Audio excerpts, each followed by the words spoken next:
As you all know, the fire is covering a lot of ground across the entire area, and state and local officials are working collaboratively and successfully at working to contain the fire.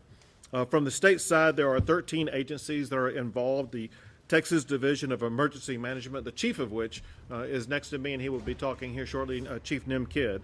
Additionally, the Texas A&M Forest Service, the Texas A&M Engineering Extension Service, the Texas Commission on Environmental Quality, the Texas Department of Public Safety, Texas Department of Transportation, the Department of State Health Services, the Texas Military Department, Texas Parks and Wildlife, Texas Public Utilities Commission, the Railroad Commission of Texas, the Texas Animal Health Commission, as well as the Texas A&M AgriLife. We appreciate all of those state agencies who are working in collaboration with all of the local officials to make sure that the state and local governments are doing everything possible to be able to better contain these fires and putting a primary focus on making sure we do everything possible to save human lives and then, in addition, save as much property as we possibly can. In addition to all the officials who are here, I do want to especially recognize the fact that there are volunteers and volunteer firefighters from across the state, including representing at least 48 fire departments and coming from 22 different counties across the state. And are they represented by this chart right here? And this is, when you have a fire this large in this many different areas, you need all the help that you can get. And we appreciate the firefighters stepping up and assisting these fires across the entire region.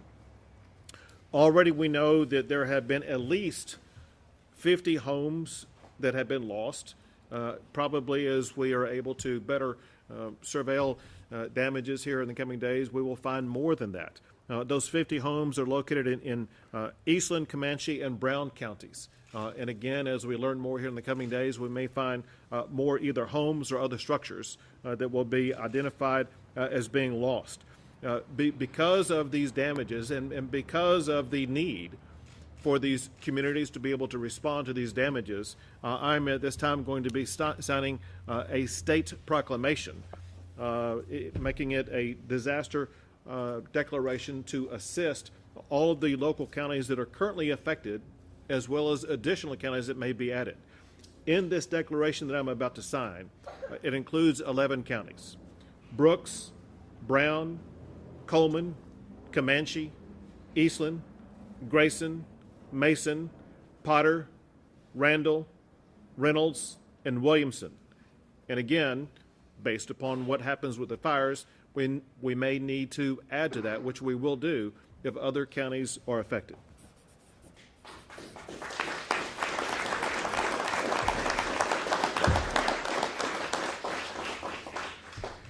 Now,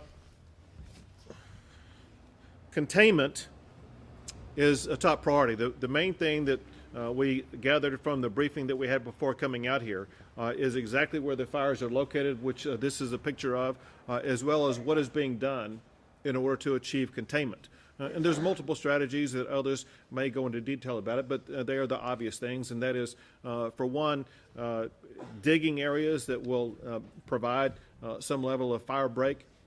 Fortunately, now we're able to provide aircraft that are able to drop different material. Some could be fire retardants, some could be water, whatever the case may be.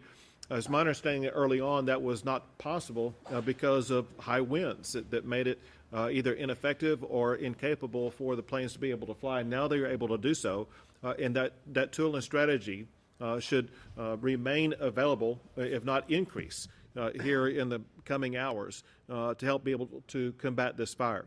As the fire officials will explain to you here shortly, they can tell you exactly what they're doing to contain it. Bottom line is that they are now able to establish effective strategies to begin and to increase the containment. However, we cannot underscore enough that there is danger that remains in the surrounding areas, and one reason for that ongoing danger is in part because of the nature of the ground at this particular time, which is quite dry. but also in part because of the ever-shifting winds. And we need to understand that part of what we're fighting is the fire, and part of what we're fighting is the weather and the winds. But the firefighters understand that. They know ways to be able to deal with that, especially now that they do have some level of containment. Importantly, one thing that we see happen in Texas whenever challenges like this arise is that Texans come together and respond together and help each other. And that's exactly what is needed now. When you consider those who are without a home right now, they need a place to stay. They need care provided to them. And I'm proud that there are shelters that are open, and I want to list them for you so that you'll be able to share them with others who may be losing a location, or they may be looking for a location. There are many shelters that are open right now. One is First Baptist at 405 South Seaman here in Eastland. Another is River of Life Church, which is at 1247 East Main in Eastland. Another is the Myrtle Wilkes Community Center at 1498 I-20 in Cisco, Texas. And then another one that's opening up is Gorman Community Center, 118 South Kent in Gorman, Texas. There's also a location where all the volunteer organizations are working together, organizations like the Red Cross, for example. At this location I'm about to tell you about is also where people would go if they are seeking to sign up for relief that they could be able to receive from either the federal government or the state government or local government agencies. And this is found at Siebert Elementary, which is at, I have, what's that address? 100 Little Meadow? 100 Little Maverick Trail in Eastland. So the Siebert Elementary at 100 Little Maverick Trail in Eastland is where those folks are located. Also important when we're dealing with fires in rural areas like this is what's happening to all the animals and all the ranches around the entire area. And so there is a location for that where hay and feed can be obtained, or the resources can be obtained, or people may actually need to deliver animals to this location. It's at the Cattle Exchange at 9009 I-20 in Olden, Texas. And I think that's all I have at this particular time. I do want to express my gratitude once again for all of the officials who are working together, but most importantly, for the people who are standing behind the cameras, the residents and people in the area who've been whose lives have been disrupted, who are working around the clock to save their homes, save their property, save their friends, and put families first and put lives first, which is most important, and then protecting property. At this time, I'd like to call on the Eastland County Judge to share more information about what's going on, and then we'll have others provide additional information. Well, thank you, Governor Abbott, and I very much appreciate you being here today. Thank you, everyone. Thank you for helping us push our message out. I can't say enough about our local responders, fire, law, and EMS, volunteers, mainly for fire departments, did an absolutely amazing job last night in containing the fire as well as we could. We did lose a lot of Carbon, Texas, as those of you that have been down there have seen. It's devastating. And then the area between Carbon and Gorman looks like it did when I was a kid. It was just all peanut land. The vegetation's gone. It looks like some kind of lunar landscape. It's just an amazing amount of devastation. But because of our first responders calling out and being available and doing what they always do, both local and state, we're able to get a handle on this. If the weather would cooperate, we can get things put out. As Governor Abbott said, we did not have the right kind of wind speed yesterday to get the aircraft up and going. They were out some today helping. What we really need is about a good 6-inch rain, and followed by another good 6-inch rain. But I want to thank everyone for being here today. With that, I'll turn it back over to you, Governor. Thank you very much. Thank you, Judge. And next, I'd like to call up Fire Chief Williamson to tell you more about what's going on from his perspective. First of all, I would just like to say thank you to all the resources the state that came in and helped. Our local resources are taxed, we're fatigued, and we're spread thin. And the state has come in and shored us up, and we just can't thank them enough. I want to take the opportunity to thank Governor Abbott for his display, for his compassion for our community and our area by making a presence here today. One other thing, I'd like to thank the community. The donations and the support is overwhelming, and it doesn't go unnoticed. We thank you so much for that. And it's truly appreciated. So we are working diligently. We have crews out right now to capture the containment, and working to try to prioritize your needs and respond to those areas. So we are listening and trying to be a support to you guys back as you've supported us. One message that I would like to exaggerate and express is that we are not out of danger yet for our high hazard fire risk. So we just ask that the community take real sincere caution in your outdoor activities and practice fire safety and just help us help you by being safe and cautious. Thank you. Thank you, Chief.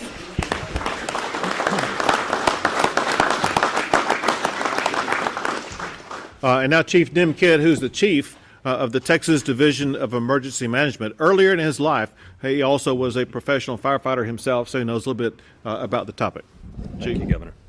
I want to echo the governor's thoughts for the family of Barbara Finley. She will be missed. She was a great servant, and thank you for that. I also, my heart is right there on the front line with the first responders, the local officials that are here, the first responders, the ones that always take time away from their family to go and protect other people's land and property. And so I'm grateful for them. Many of them are still out on the line. Many of them have not slept and have not had time to even go back and check on their own homes, and that's why we will continue to bring resources in here to stabilize their efforts and backfill their efforts as long as we can. Governor, you know we do this in a lot of different places across the state. I can't think of any place off the top of my head right now that we have come into that was set up and run as good as this community, and the men and their agency standing behind us have taken care of this community. When I got here, they were talking together, they were working together, they had plans together. It wasn't the first time they had ever met. They've done this very well, and my hat's off to them for the work that they've done. I want to thank the volunteers that are continuing to come in, not just the firefighters, but all that will continue to come in to support the cleanup and the rebuild effort. And it will be a big effort, especially in the community of Carbon. It will be a big effort there. We want all of those that are coming in to volunteer to register at the Volunteer Reception Center. That information will be posted. We don't want spontaneous volunteers coming in, showing up, just working at homes. We want them working with the local community side by side. As the governor mentioned, we have two different types of donations right now. One is for the humans and the families and those that have lost or been impacted. The other is for the livestock. We're going to continue to post that information on our website. We'll ask the city to do the same thing so that there's one place for that to happen. For those that have lost their homes, there is safe shelter tonight. We're working with the Red Cross also for hotel rooms, but there are safe shelters. Nobody should be sleeping in vehicles right now. Everybody should have a safe place to stay. And then I finally want to reiterate Chief Williamson's comments about we are not out of this weather pattern yet.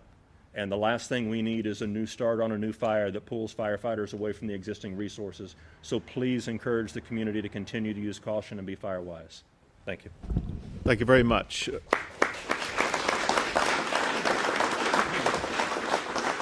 We'll be happy to address your questions. Governor, when we were coming in, we heard on the scanners that there were some people that did not want to leave their homes that might be in the path of the fire. What would you say to those folks? I mean, I'm sure it's hard to leave your house with fire coming towards it, but what would you say? Sure, and I'm going to have others answer this also. However, I do want to emphasize, having dealt with multiple catastrophes of different kinds, whether it be hurricanes, fires, tornadoes, whatever the case may be, the most important thing you have is your life. And you must put your life in the life of others first and do what's necessary to protect those lives. Property can be rebuilt.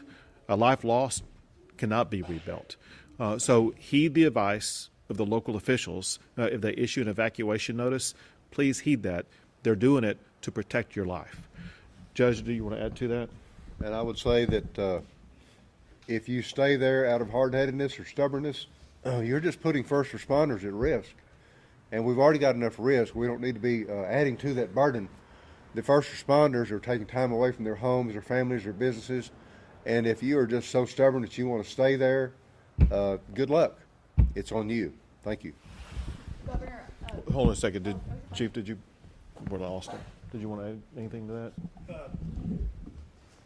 The only thing I would add to that, I just want to exaggerate the point that Judge Fields made, is that we have seen patterns where people have chose to stay. As the fire has become more of an imminent danger, they change their mind, and that is where we're significantly putting first responders at risk because we are making the efforts to resolve your problem and withdraw you from those danger areas. So I'll come to you, but let me add this. This is very important. And as we discussed in a meeting before coming out here, there were changes in the winds overnight, and the changes of the winds causes the fire to go in different directions. You don't know where the fire is going to be headed an hour from now or 10 hours from now. And that's why it's so incredibly important for you to continue to keep on top of the information about where the fire is going. And if there's a strong wind behind it, they can move extraordinarily fast, and your home, your neighborhood can be engulfed extremely quickly. We've seen it happen too often, and that's why it's so incredibly important to heed the advice of the local officials. Yes? Obviously, this fire has turned deadly.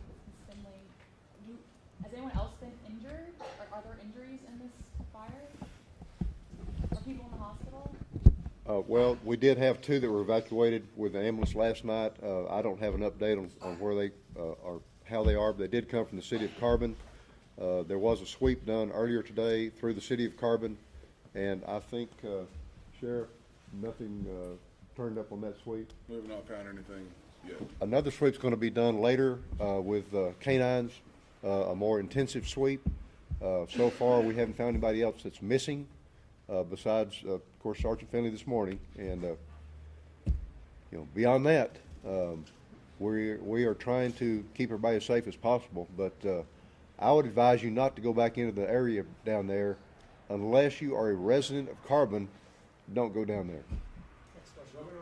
Late last night it was contained at 0%. How critical was that the aviation help today in getting it from 0% late into the night to just, middle of the day today to 10% contained? Sure. So the aviation is extremely critical on large fires in a small region. The state has ground resources that go in and build fire breaks, but without aviation to slow that spread, it takes the time to get around it and see that containment. So having the aviation on the fire today has been extremely critical to not have the growth like we did yesterday across the fire area. Governor, you have many residents working around these affected areas. Many of them doesn't have papers. They are worried. I've talked to many of them. They are worried that they're not going to have or they're not going to receive the same help that the other. What can you tell them? And whenever people go to these different locations that are providing assistance, no one asks about any status like that. They're there to help the people who are in need. Next question. Governor, which densely populated areas right now are in the most danger? That would be most appropriate for these folks to answer. So currently the 2 communities that are at risk would be Rising Star. That is currently threatened. Not directly, we do have forward progress stop, but there is still a risk of that community. The other would be on the Kid Fire. I apologize, I'm dropping the name of the community. Gorman, thank you. Gorman, we did impact that community last night at about 4 a.m. We did not lose any homes there, but throughout the day we've continued to impact it, and we still have resources there. Do you want to add to that? Next question. Will we see any additional recognition for Deputy Finley, flags at half staff? So flags are ordered to fly at half staff already, but there will be additional recognition at the appropriate time. 2 more questions. Governor, how long can you, the state, or local officials sustain the current resources before it really becomes a problem? So resource-wise, the state is able to provide more than resources than will be demanded by this fire event. And we will continue to provide those resources to local officials as they need them. Governor, are you worried about perhaps burning out some of your firefighters? This is the very beginning of fire season, and for the task force, especially A&M, these firefighters have been out since January, and they're still early on. Come July and the summer, where do you think they're going to be standing in the middle of that key time? Well, one good thing about Texas is because of the size and the mentality of the people in our state, there are so many firefighters and others who are volunteering to step up to aid those who are working 24/7 right now. And we know they have the capability, the professionalism to, on a moment's notice, come to some place like Eastland and make sure that they're going to be protected. One thing that we did discuss in the room before coming out is there was the ground situation that would be such that it would potentially lead to a fire. One thing that would resolve it would be rains that typically come with the springtime. The hope was the spring rains would arrive before the fires did. That did not work out. My point, however, is that there is the anticipation of spring rains coming that should lessen the possibility for future fires, at least in the short term. Great, thank you. Thank you all very much.